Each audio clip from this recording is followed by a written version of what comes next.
He thought he was about to fire someone, but instead, he found the most dedicated worker he'd ever met and the heartbreaking reason behind it. Richard Halston always said he could walk into any restaurant he owned and tell, within 5 minutes, whether things were headed downhill. But standing outside Harvest Lane Bistro in Columbus, Ohio, at nearly 11 at night, he wasn't so sure anymore. The place wasn't failing yet, but it was slipping. Slow nights, low morale, too many complaints about wait times. It didn't feel like the kind of place he'd spent half his life building. He pulled the hood of his gray sweatshirt over his head and adjusted the fake beard the production team insisted he wear. He hated the thing. It scratched like steel wool and made him look like someone trying too hard to disguise himself. But he wasn't here to look comfortable. He was here to figure out why one of his most promising locations couldn't stay on its feet. When he stepped inside, the air still carried a sweetness from the earlier dinner rush. A mix of roasted garlic, lemon butter, and something smoky he recognized from one of their signature dishes. The dining room lights were turned low, and chairs were flipped onto tables. Only one bulb above the bar still glowed, a pale reminder that the day had been long. Richard exhaled slowly. "All right," he whispered to himself. "Let's see what's going on in here." This wasn't his first undercover shift. He'd done this almost a dozen times over the years, each time hoping to quietly spot the real issues without scaring anyone into pretending everything was perfect. But tonight felt different, and he couldn't quite explain why. Maybe it was the time. Maybe it was the silence. Maybe it was that nagging suspicion that something bigger was happening behind these walls. He headed through the empty dining room and pushed open the swinging door to the kitchen. The stainless steel counters were wiped, but not spotless. Like whoever cleaned was trying to get out quickly. A row of cutting boards leaned against the wall. Someone had left a half-full container of chopped cilantro on the prep table. Richard made a mental note. Sloppy, close. He checked the clipboard hanging beside the walk-in freezer. The closing checklist had 3 signatures from earlier in the evening. Everything looked normal. Too normal, honestly. That was usually a bad sign. When people checked boxes too neatly, it meant they were trying to cover something. He walked deeper into the kitchen and paused, listening. At first, nothing. Not even the rolling sound of carts from the back hallway. Then, a soft tap, slow, steady, repeating in the same pattern. Tap, tap, tap. He tilted his head. It sounded like a knife hitting a cutting board. But no one was supposed to be here this late. Only the manager locked up and left Richard double-checked his watch. It was 3 minutes past 11. Tap, tap, tap. There it was again. A rhythm, careful, controlled, almost like someone didn't want to be heard. He followed the sound past the dish station, past the stock shelves, and toward the prep room in the back corner. "Hello?"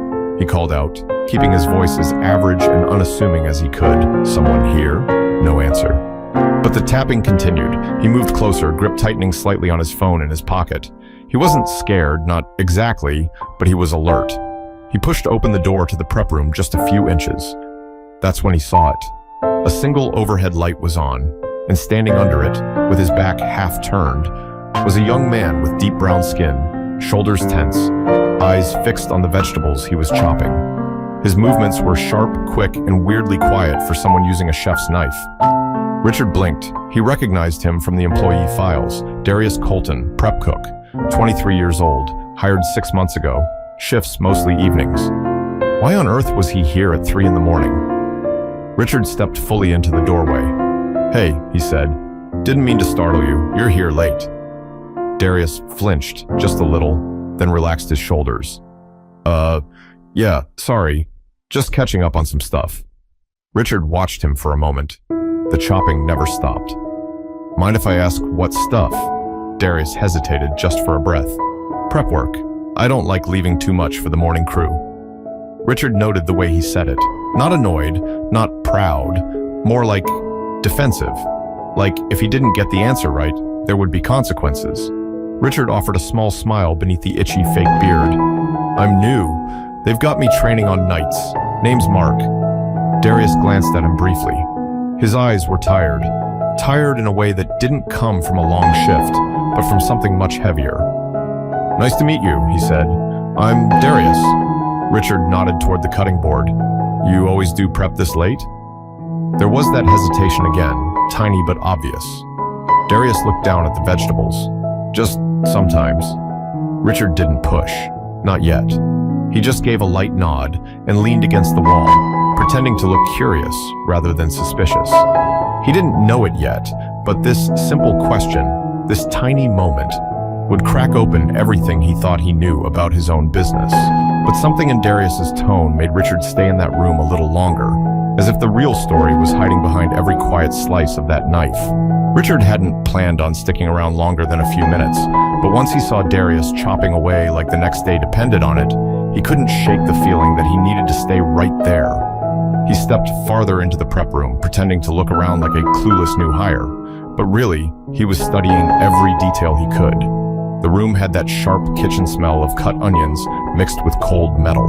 A single radio sat on the back counter, turned low enough that Richard couldn't make out the song. Plastic containers were stacked to the side, ready for storage, and a thin layer of carrot shavings dotted the floor near Darius's feet. That alone told Richard the guy had been here for hours. Darius sliced through red peppers with smooth, almost mechanical motions.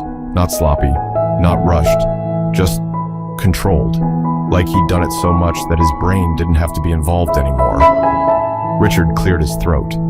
So, who usually closes around here? I wasn't sure where to clock out. Darius didn't look up. Mason usually does. He left earlier, he wasn't feeling too great. Richard raised an eyebrow. That didn't match the logs he'd seen. Still, he kept his voice casual. You didn't feel like heading out with him? This time, Darius paused, just for half a second. It was quick, but Richard caught it. I had a little more to finish. Richard nodded slowly. Looks like more than a little. Darius didn't respond. He just moved on to chopping celery, but his movements weren't as steady as before. His fingers shook slightly. His eyelids drooped. He wasn't just tired. He looked worn down in a way that hit Richard harder than he expected. He stepped closer. Hey, how long you been here today? Darius took a moment to answer. Came in around 5. Richard glanced at the wall clock. 5 in the afternoon? Yeah. So you've been here 10 hours already? 12, Darius corrected quietly. I started early. 12 hours? Richard repeated, almost under his breath. And you're still going? Darius gave a small shrug. Just keeping up. Richard almost slid into CEO mode right then. Questions, protocols, labor laws. But he stopped himself. He wasn't here as the boss. He was Mark, the awkward new guy with zero authority.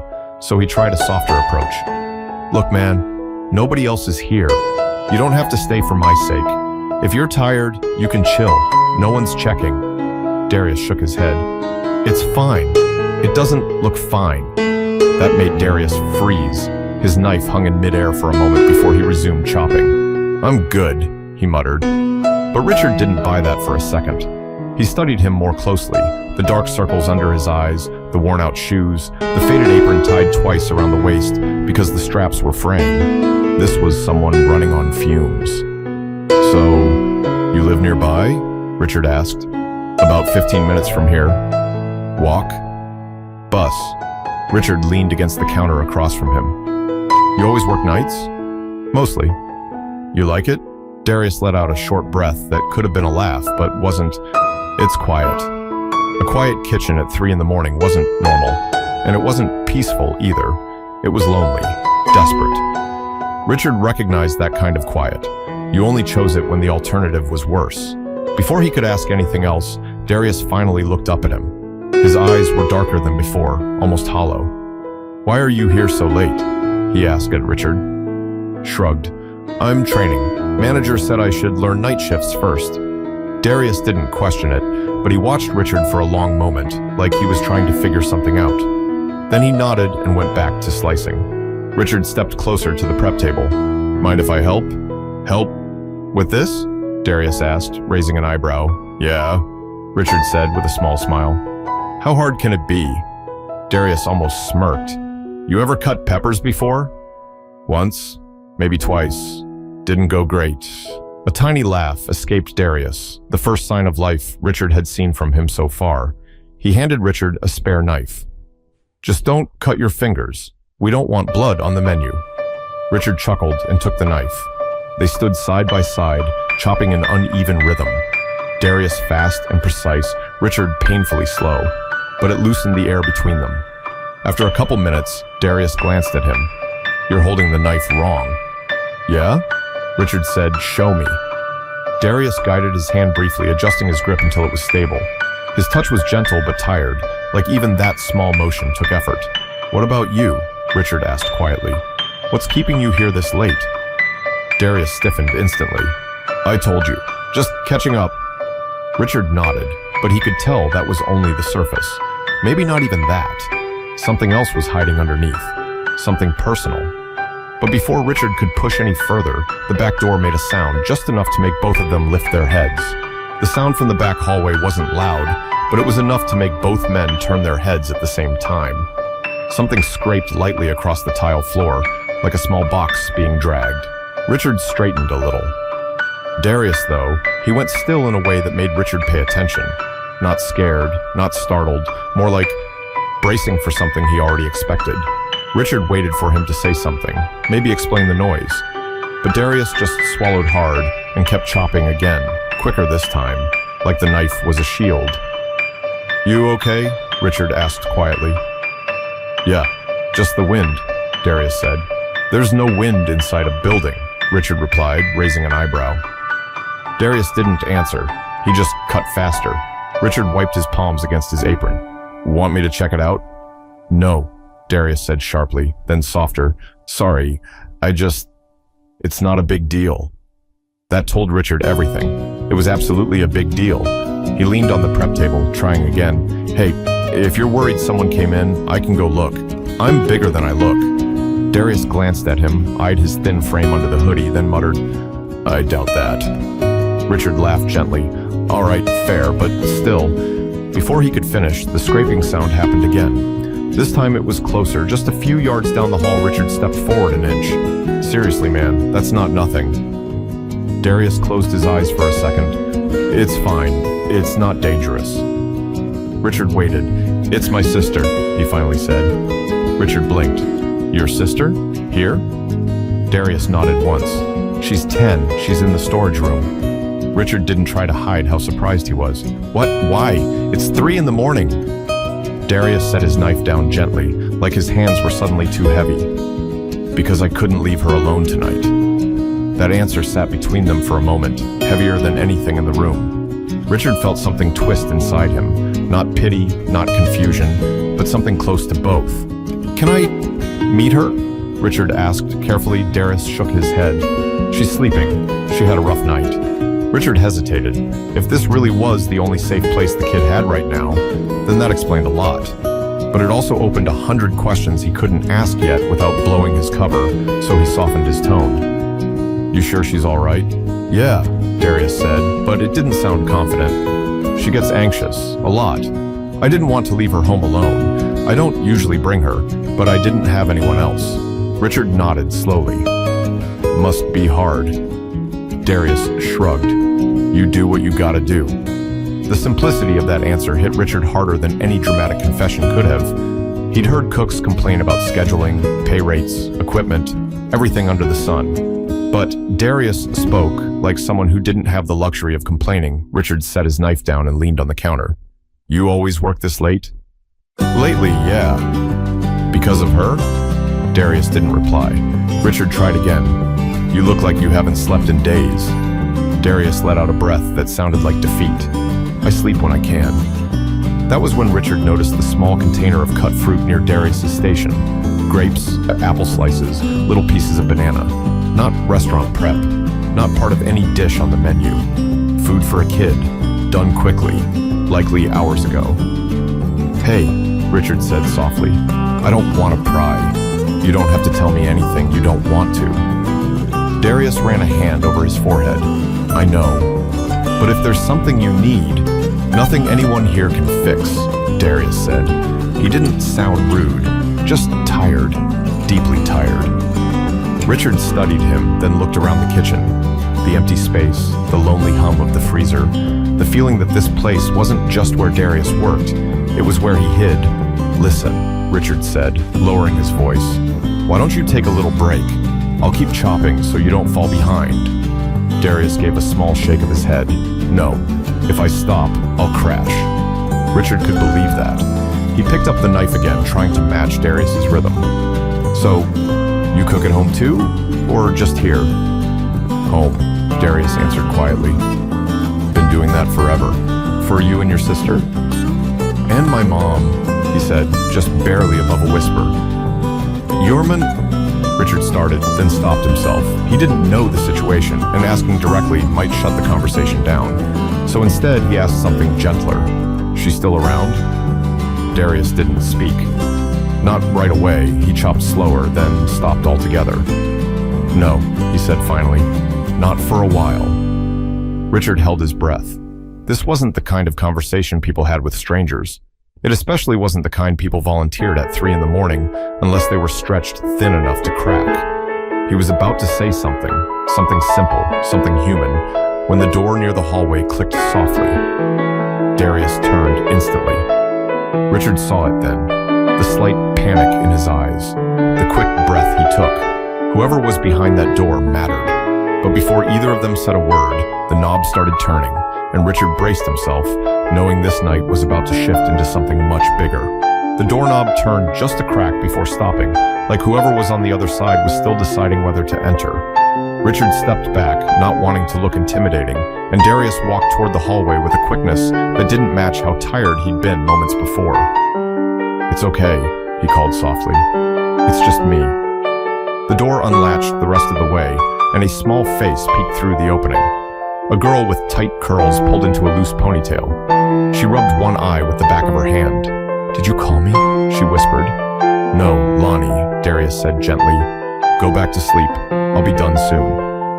The girl looked past him at Richard. Her eyes widened slightly, not scared, but curious. Richard lifted a hand in a small wave. She didn't wave back, but she didn't hide either. She rested her head against the doorframe like she was too tired to stand straight. Who's that? She whispered. He's new, Darius said. He's just helping. Richard offered a soft smile. Hi, Lonnie, I'm Mark. She nodded once, slow, then turned to her brother. I'm cold. Darius closed his eyes briefly, not annoyed, not frustrated, just overwhelmed. I know, I'll grab your jacket.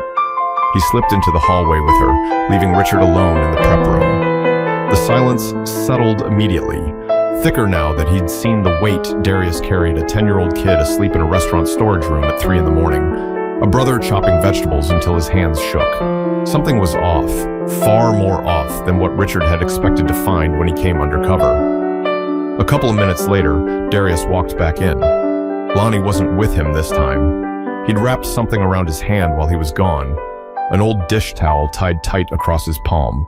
You cut yourself? Richard asked. No, Darius answered quickly. Just a blister. Richard didn't push, but he noticed the towel was already spotting with red. Darius returned to the cutting board, moving with that same robotic precision he'd used earlier. But there was a difference now. His shoulder looked heavier. His movements didn't have the same smooth flow. You sure you don't want to take a break? Richard said. You've got a lot going on. Darius shrugged. Breaks slow me down. Richard picked up another pepper. You must really care about this job. It's a job, Darius said. I show up, that's all. That's not all, Richard replied. Most people wouldn't be here this late if they had a choice. Darius hesitated. Most people don't need to. Richard felt that, and for a moment, neither of them said anything.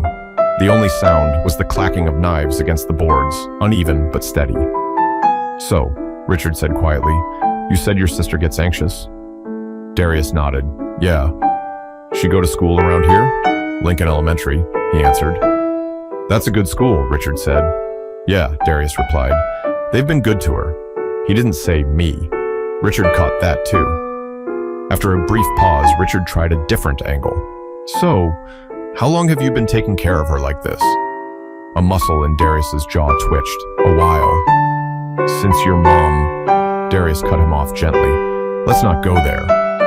Richard raised his hand slightly. Fair enough. He didn't push further. Not yet. This wasn't the moment to pry open wounds. It was the moment to listen. Darius continued slicing in silence for a minute, then surprised Richard by speaking first. You ever take care of someone? Like, full time? Richard blinked. Not really. I mean, I helped with my parents when they got older, but nothing long-term. It's different, Darius said. It's like every hour matters. Every decision matters. You mess up once, it hits them harder than it hits you. Richard nodded slowly. Sounds like a lot for one person. It is, Darius said, but I don't get to complain.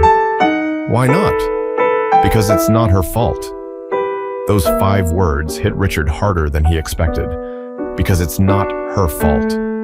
Something in Darius's voice, calm, tired, matter-of-fact, told Richard everything he needed to know. This wasn't obligation. This wasn't resentment. This was someone carrying the world because he refused to let a child suffer it alone. You must be a good brother, Richard said. Darius didn't smile. I try. Richard studied him quietly, the slump in his shoulders, the towel wrapped around his hand, the exhaustion in his eyes. This wasn't just a kid working hard. This was someone fighting battles he didn't have the luxury to talk about. So, Richard said carefully, do the managers know she's here? Darius shook his head, no. What would happen if they found out? Darius didn't answer right away, but he didn't need to. The silence said enough. After a moment, he looked at Richard. Look, can you not say anything? I don't want to get fired. We need this place. Richard held his gaze. I'm not going to say anything. Relief washed across Darius's face, quick but real. He exhaled slowly, shoulders dropping an inch. Thanks, he murmured. Richard nodded. No problem. And in that moment, everything changed. Darius didn't know who he was talking to. He didn't know the man beside him could decide his future in a heartbeat.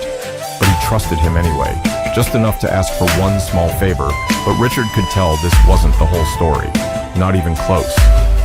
Something deeper was going on, something big enough to force a young man into this kind of life.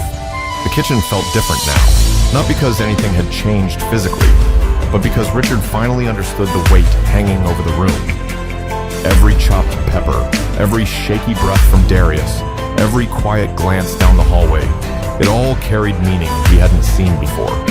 Darius tried to get back into a rhythm, but it wasn't happening. His cuts grew uneven. Twice, the knife slipped and skimmed dangerously close to his fingers. Richard stepped in without thinking. Hey, slow down, he said. You're gonna cut yourself. I'm fine, Darius muttered. You're not, Richard replied gently. Darius set the knife down and wiped his forehead with the back of his arm. The dish towel around his hand shifted, revealing more red than before. Richard pointed to it. That's not just a blister. Darius tucked the towel tighter. I said it's fine. Yeah, well, saying it doesn't make it true. Darius looked at him then, really looked. Not with anger, not with annoyance, but with the expression of someone who'd run out of excuses and didn't know what else to say. He swallowed. It's been a long week. It looks like it's been a long year, Richard said softly. Darius gave a small, humorless laugh. Something like that. He sank onto a stool by the prep table and leaned forward, elbows on his knees. For the first time since Richard walked in that night, he wasn't trying to push through. He wasn't pretending to be okay. He was just sitting there, worn down to the bone. You eat today? Richard asked. Darius shrugged. Had a sandwich earlier. When? Around noon. Richard blinked. You haven't eaten in 15 hours? Darius didn't answer. You're gonna pass out at this rate. I don't have time to pass out, Darius said. He said it calmly, like it was just another fact of his life. Richard grabbed a small take-home container from the shelf and filled it with chopped chicken from the cooling rack. Here, eat. Darius stared at it, but didn't reach for it. I can't. That's for tomorrow's shift. This isn't a test, Richard said. Just eat. Darius looked torn, like taking that food was somehow selfish. But after a moment, hunger won. He took the container and ate a piece of chicken slowly, almost cautiously, as if he wasn't used to anyone handing him something without expecting something back. After a few bites, he whispered, Thanks. Richard leaned against the counter. Does she eat, your sister? Darius nodded.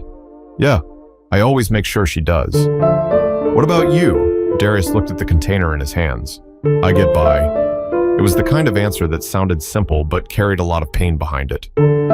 Does the school know what's going on at home? Richard asked. No, Darius said quietly. Why not? Because they'd call someone. And if someone gets called, they'll split us up. That sentence sank into the air between them, heavy, raw, real. Richard felt a pressure in his chest. Is that what you're scared of? It's not a fear, Darius said. It's a fact. Once they get involved, it's done. She goes into a program. I lose her. You're her only family? I'm the only one who stayed, Darius said. He didn't sound angry, just honest. Richard watched him take another small bite of chicken. His hand trembled as he lifted it. Not from fear, but exhaustion. You know, Richard had said, most people your age are barely figuring things out. You're raising a kid while working 12, 13-hour shifts. I didn't have a choice. What happened? Richard asked softly. To make you step in like that? Darius didn't answer immediately. He stared at the prep table, eyes unfocused, like he was staring back into something he didn't want to revisit. My mom got sick, he said finally. What kind of sick? The kind that doesn't get better. Richard nodded slowly. You were taking care of her too? Yeah, Darius said, between school and whatever jobs I could get. I tried to keep up with everything, but when she got worse, I started missing classes. Teachers talked to me, counselors. They all said the same thing. College would still be there later. Family came first. And they were right, Richard said. Maybe, Darius replied. But after she passed, I didn't have time to think about college anymore. I had a kid to look after. He rubbed his face with both hands. So I started working wherever I could, dish pits, stock rooms, cafes. This place is the first real kitchen that actually gave me a chance to learn stuff. Richard let that sit for a moment. You're good, he said. I mean that. I can tell. Doesn't matter if I'm good, Darius said. I don't have the papers, no diploma, no fancy school. Nothing that proves I belong in a kitchen. Richard folded his arms. You think talent only counts when someone prints it on a certificate? No, Darius said, but the world does. Richard felt his jaw tighten, not with frustration at Darius, but at the system that forced him to think that way. You ever think about getting certified? Richard asked. Yeah, Darius said, but those programs cost money and time I don't have either. Maybe someday, Richard said. Someday isn't soon enough, Darius whispered. Silence settled again, and Darius looked down at his bandaged hand. His shoulders sank even lower. Richard stepped closer. Look, you're doing everything you can. Sometimes, Darius said, it doesn't feel like enough. For her? Richard asked. For anything, Darius admitted. Feels like I'm always one bad week away from everything crashing. Richard swallowed. Does anyone help? Anyone at all? Darius shook his head. No one. Richard exhaled slowly. Small pieces of the truth were falling into place, but he could tell there was something even bigger, something Darius hadn't said yet. But before Richard could ask, a loud thud echoed from the hallway, making Darius jump to his feet like a spark had hit him. Because whatever caused that sound wasn't normal for a restaurant at 3 in the morning. The thud wasn't small this time. It was sharp, heavy, like something, or someone, had fallen. Darius bolted toward the hallway before Richard could say a word. Richard followed, not running, but close behind, ready to step in if needed. They reached the storage room, and Darius pushed the door open. Inside, little Lonnie was sitting on the floor, her knees pulled tight to her chest. A metal bin lay on its side beside her. She must have knocked it over when she tried to stand. Hey, Darius said, dropping to his knees. You okay? Lonnie nodded, but tears filled her eyes anyway. I had a nightmare. Darius pulled her into his chest instantly. You're safe. I'm right here. Richard stayed by the door, giving them space. It wasn't his place to step in. Not yet. But watching the way Darius held her, the way her tiny hands clung to his shirt like he was the only stable thing in her world, made something in Richard's chest tighten. After a minute, Darius stood up with her still holding on. Let's go back inside, he whispered. You shouldn't be on the floor, okay? She nodded and buried her face in his shoulder. When they returned to the prep room, Darius settled her on the stool he'd been sitting on earlier. She pulled her jacket tighter and looked around the room with sleepy eyes. You want water? Darius asked her. She nodded again. He grabbed a small cup, filled it at the sink, and handed it to her. Lonnie took a sip, then noticed Richard again. Why is he still here? She asked softly. Richard stepped forward just enough to seem friendly. I'm helping your brother with the veggies. I'm slow, but I'm trying. Lonnie gave a tiny smile. Darius almost smiled too, but it faded quickly. He looked at Richard with an expression that said he knew things couldn't stay like this. He knew the questions were coming, and Richard didn't want to waste the moment. He leaned against the counter, lowering his voice. Darius, earlier you said you're always one bad week away from everything crashing. What did you mean? Darius didn't answer immediately. He watched Lonnie finish her water, her small legs swinging while she hummed quietly under her breath. Finally, he spoke. When my mom got sick, she couldn't work anymore. Bills piled up. I tried. I took whatever jobs I could, but I was 16. No one pays a kid enough to run a whole apartment. Richard listened closely. We got help for a while, neighbors, church, people who meant well. But after she passed, everyone disappeared. Not because they didn't care, just because their own lives kept going. He rubbed the back of his neck. I was 17 when they told me they might take Lonnie. Said I was too young, no income, no plan. What did you do? Richard asked. I lied, Darius said simply. Told them my uncle was moving in. Told them we had savings. Told them everything they needed to hear. And they believed you? Barely. They said they'd check in. I made sure they didn't have a reason to come back. Richard nodded slowly. And school? I tried, Darius said, but between 2 jobs and taking care of her, something had to give. So you left? Yeah, he said. I left. He didn't say it with shame. He said it like someone who made a choice, one he'd make again if he had to. And since then, Richard asked, it's just been keeping up, rent, food, clothes for her, bus passes, making sure she gets where she needs to go. I work late so I can take her to school in the mornings. I pick up shifts when people quit or call out. I save every penny I can. Richard looked at the towel around his hand. And that injury? Darius hesitated, then he exhaled. I burned it yesterday, oil splash. Didn't have time to get it checked. You didn't go to urgent care? He shook his head. Cost too much. I need the money for rent. Richard swallowed hard. He wasn't used to staying quiet, but this hit him so deeply that the words just stayed locked in his chest. Darius sat beside Lonnie, resting a hand on her back as she leaned into him. She had a panic attack tonight, he said. Bad one. She gets scared sometimes when it happens. She doesn't want to be alone. I couldn't stay home and miss the shift, so I brought her. Richard stared at him, at the kid he thought was just a dedicated employee.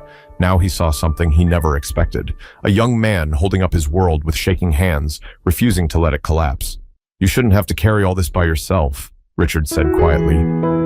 Darius shrugged. Who else is going to do it? Richard opened his mouth to respond, but Lonnie tugged on her brother's sleeve. Can we go home yet? She whispered. Almost, he said gently. Let me finish the peppers. She nodded and rested her head against his arm. Richard stepped forward. Let me finish them. Darius blinked. You don't have to. I want to. Darius studied him for a long moment. Then he nodded and handed him the knife. As Richard chopped, slowly but steadily, he kept watching the two of them, Lonnie's tired eyes. The way she gripped the sleeve of his apron. The way Darius pulled her close, as if at any second she might slip away. When Richard finished the last pepper, he turned to Darius. You know, you're not alone, even if it feels like it. Darius looked down. Sometimes it feels like I'm failing her. You're not, Richard said firmly. You're doing more than most grown adults would ever do. Darius didn't answer, but the way his shoulders loosened told Richard those words mattered. He wiped the cutting board clean and stepped back. Darius, he said quietly, I need to tell you something. Darius looked up, confused. What's up? Richard hesitated. Not because he was unsure, but because he knew what came next would change everything. Who I am isn't exactly who I told you. Darius stiffened. What do you mean? Richard inhaled slowly, but before he could reveal the truth, the front door of the restaurant opened, and footsteps echoed across the empty dining room, heading straight toward the kitchen. Both Richard and Darius froze as the footsteps got closer. Heavy, definite, not the kind of steps someone takes when they're lost. Whoever it was knew exactly where they were going. Lonnie tightened her grip on her brother's sleeve, her eyes darting toward the doorway. Darius whispered, "Stay here," and moved instinctively in front of her. Richard stepped forward too, not to shield anyone, but because he suddenly felt responsible for everything in that room. This was his restaurant, his people, his responsibility, even if no one knew it yet. The kitchen door swung open, and a tall man stepped inside. Dark jacket, clipboard under his arm, keys dangling from one hand. It was Mason, the shift manager. He stopped mid-step when he saw them. His eyes flicked from Richard to Darius, then to Lonnie on the stool. "What's going on here?" he asked, voice sharp. Darius tensed. She couldn't stay home alone. "That's not what I asked," Mason cut in. "Why are you two still in the building at this hour? And who is this guy?" Richard kept his posture neutral. "I'm Mark. New. They had me training on nights." "We don't have any new hires on nights," Mason replied. Richard knew that tone. It wasn't anger. It was a man sensing trouble and wanting to shut it down fast. He could almost admire it if it didn't land squarely on the wrong person. Darius stepped forward. "Mason, look, I just needed a place for her to calm down. She wasn't feeling good. I wasn't trying to break any rules." Mason rubbed his forehead. "Darius, you know this is not allowed. If corporate finds out—" "I know," Darius whispered. Lonnie pressed closer to him. Richard saw the fear in her eyes, and something in him snapped. He'd watched enough. He'd heard enough. He'd seen enough. This kid had been apologizing to the world long before Mason ever walked into this kitchen. Richard stepped between them. "Mason," he said evenly, "I think we should slow down a bit." Mason scoffed. "Slow down? Who are you to tell me to slow down? This is a liability nightmare." Richard pulled off the hood, then he peeled off the fake beard. Mason's eyes went wide. No way, Mr. Halston?" Darius's face dropped. Lonnie blinked up, confused. Richard nodded. "Yeah, it's me." Mason straightened so quickly he almost dropped the keys. "Sir, if I'd known—" "That's the point," Richard said. "You weren't supposed to know." He turned to Darius, whose expression had shifted from exhaustion to panic. I didn't know," Darius stammered. "I'm sorry. I wasn't trying to do anything wrong, I just—" "Stop," Richard said gently. "You don't need to apologize to me." Darius swallowed hard. "But she's not supposed to be here, and I'm not supposed to be working this late. I know that. I just didn't have another option." "I know," Richard said. "That's why I'm here." Darius looked at him confused. "What do you mean?" Richard motioned for Mason to step aside, then he pulled up the second stool so he could sit in front of Darius and Lonnie, like a parent talking to a child who'd been unfairly cornered. "Listen," Richard said softly, "tonight wasn't about rules. Tonight was about seeing what's really going on in this place. And what I saw wasn't someone breaking policy. I saw someone carrying way too much on his shoulders." Darius lowered his eyes. "I'm doing the best I can." "I know you are," Richard said. "And that's exactly what I want to talk about." Mason lingered nearby like he wasn't sure whether to speak or leave. Richard waved him off. "It's fine, I got this." Mason nodded quickly and stepped outside the prep room, closing the door behind him. Richard turned back to Darius. "You weren't supposed to find out this way. I was going to tell you earlier before Mason walked in, but yes, I'm undercover, and yes, I own this restaurant." Darius looked stunned. Why were you helping me chop vegetables?" "Because I wanted to see how you really work," Richard answered, "and because you looked like you needed someone standing next to you." Darius let out a shaky breath. "I don't want you to think I'm using this place like a shelter. I wasn't trying to take advantage of anything." "I don't think that," Richard said firmly. "I think you're trying to survive, and that's not the same thing." Lonnie leaned against her brother, still tired but listening. Richard softened his voice. "Darius, why didn't you tell anyone? Why didn't you say you were struggling?" "Because people judge you when you say stuff like that," Darius said.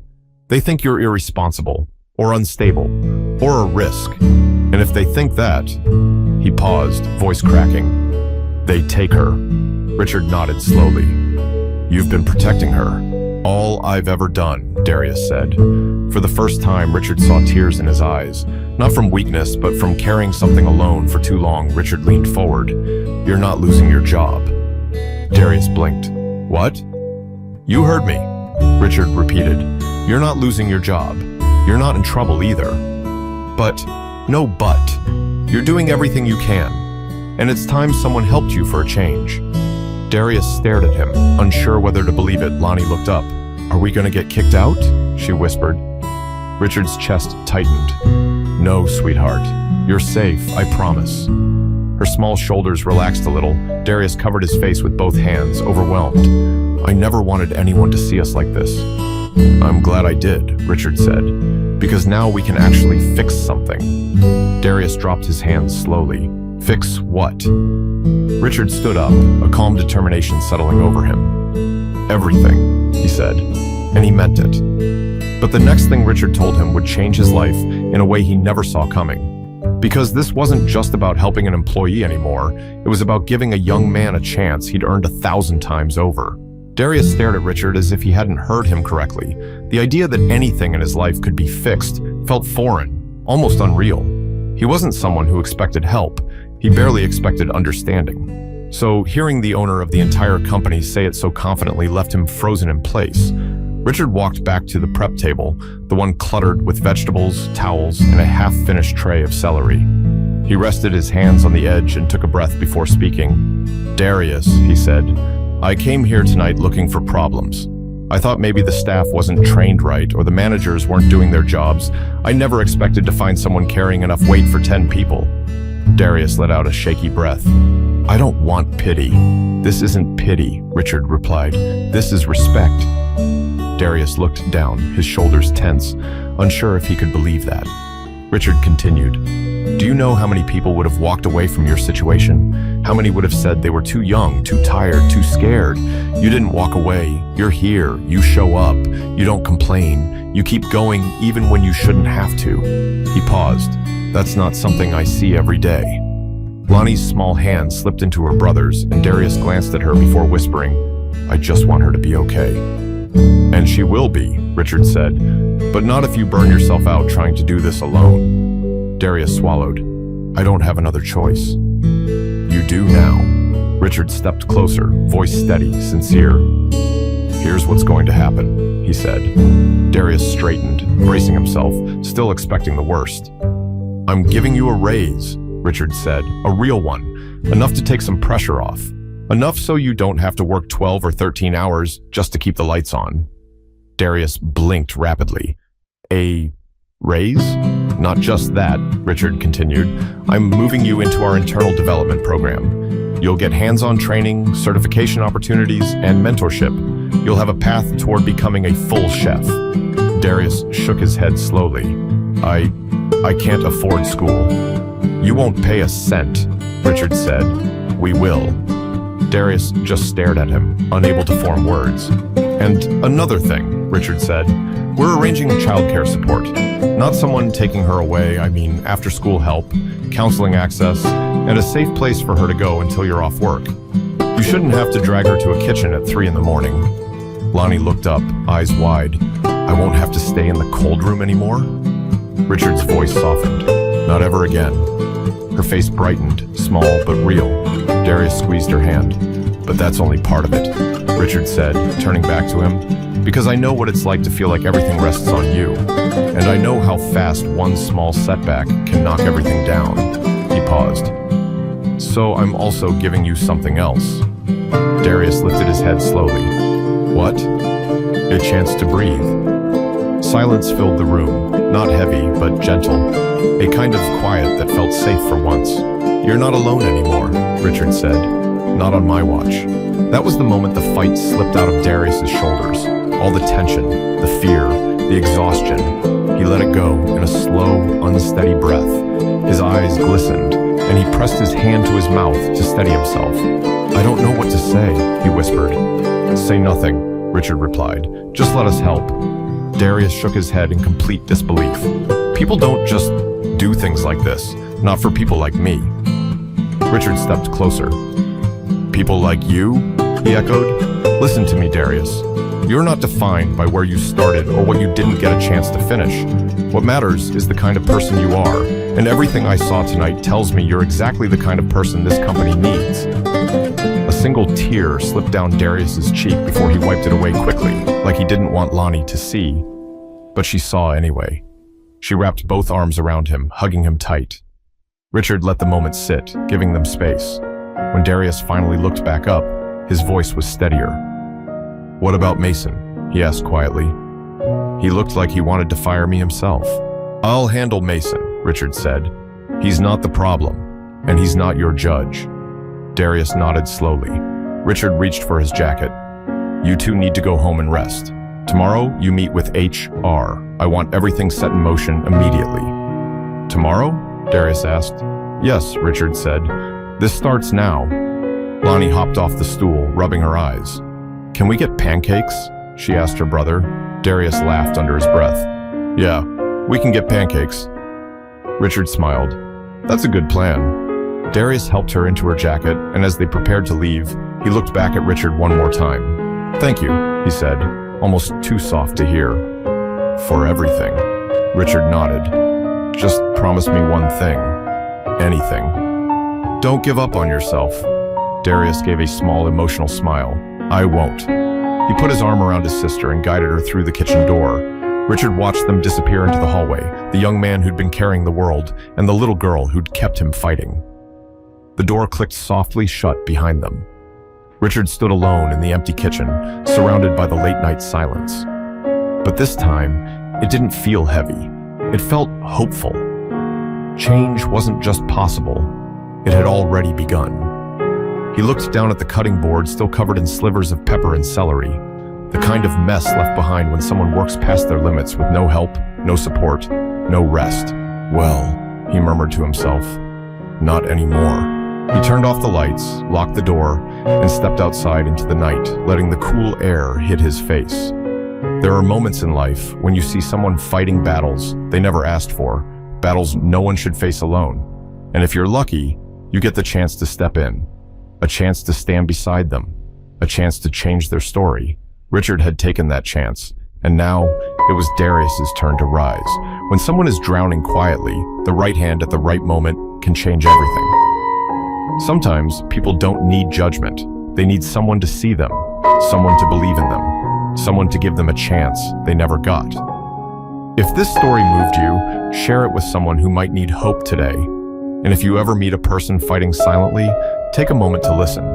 You never know how much your support might mean.